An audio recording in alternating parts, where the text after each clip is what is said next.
that stage was my steel mill. That stage was my coal mine. And you don't go to work in a coal mine to hit on a woman. You don't go to work in a steel mill to hit on a woman. And I use that as nothing but a job. It might be glamorous and this and that. And I never wore the same clothes on stage out on the street. And I'm talking about, man, when I was suffering, I was making $5 a night working 3 nights a week. And I go on credit and get my suits. I had 3 shows. And I never wore the same suit that wasn't pressed. And then that next night I'd run down and get them cleaned and pressed and bring them back in. And that was the respect I had. If a woman back then, America was so sexist, most women didn't come to the club unless a man brought them. And if a woman asked me for my autograph, I signed it and gave it to the man to give to her. And that was, and then one day I had this rude awakening. The New York Times sent a reporter in, a white woman, to interview me at Mr. Kelly's in Chicago. And 2 white tables walked out because they thought it was a nigger with a white woman. And my problem was to her, I dare you to come in here. I'm not screwing you. I have no intentions on screwing you. And I lose a customer. And the only reason you here, not to see Dick Gregory, you here at work. And you upset because you didn't know your brother is this ignorant? And from that day on,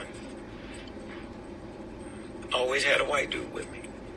You said, but I'm losing my damn job over her making her living, and she don't even know how ignorant and stupid her brother is. And so you go through that, and you go through it. And then, you get above it. The biggest break I ever had is I was at this all-Negro, probably the best, biggest Negro nightclub in the world. It was in Chicago, Robert's Show Club. Brand new.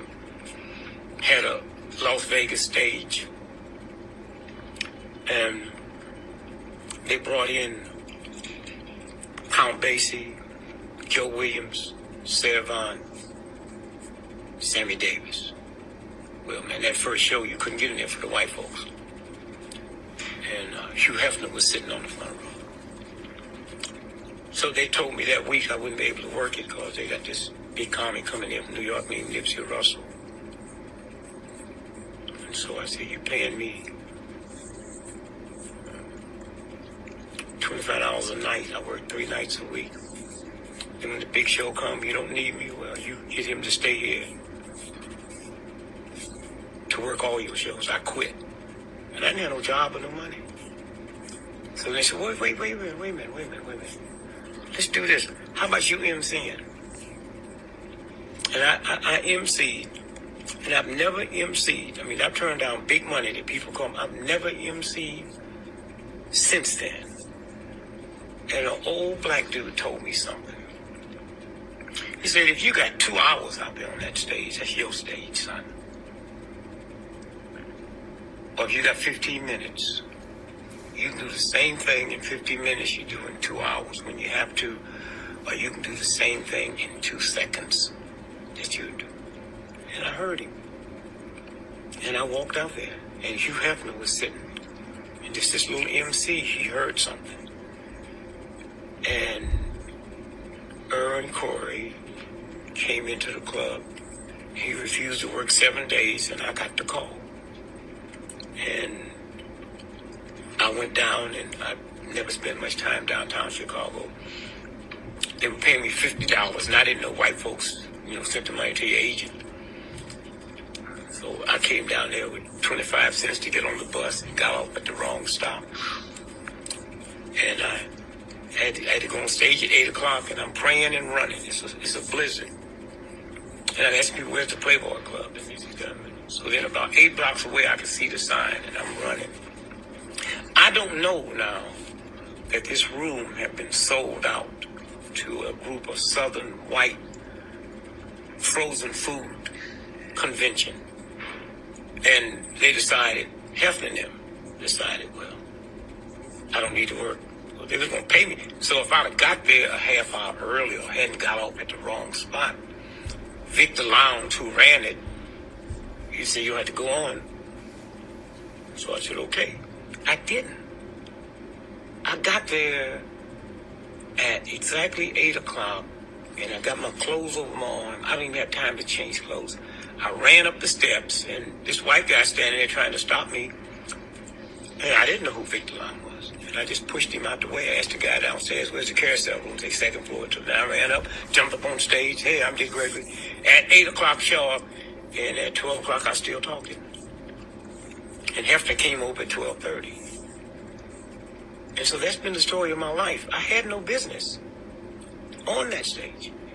And so I'm at Robert's Show Club sitting at the bar. That's the black club. And Billy Eckstein is sitting next to me, drunk, cussing out Jack Paul. Now, I've looked at Jack Paul every night